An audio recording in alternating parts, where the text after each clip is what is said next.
Understanding crushed by grief, an English phrase explained. Hello and welcome to our English language learning series.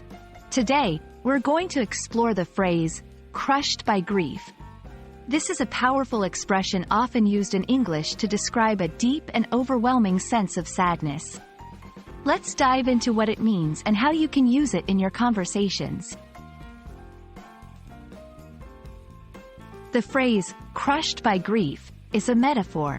Here, crushed refers to a feeling of being overwhelmed or heavily burdened, and grief is a deep sorrow, usually caused by someone's death or a severe loss. When combined, this phrase conveys a feeling of being so overwhelmed by sorrow that one feels almost physically pressed down or burdened. To better understand this phrase, let's look at some examples. 1. After hearing the news of her brother's passing, she was crushed by grief.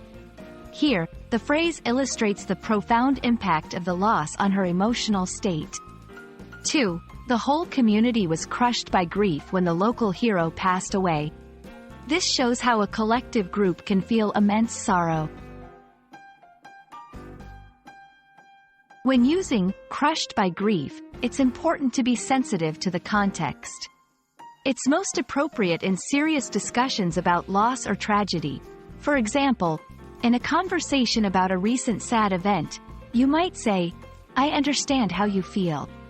It's normal to be crushed by grief in such situations. There are other phrases and words that convey similar feelings. For example, heartbroken, overwhelmed with sorrow, engulfed in sadness. These can be used interchangeably depending on the context and intensity of the emotion you want to express. We hope this explanation helps you understand and use the phrase, crushed by grief, appropriately. Remember, it's a powerful expression that should be used with care, especially in sensitive situations. Stay tuned for more insightful English language learning content.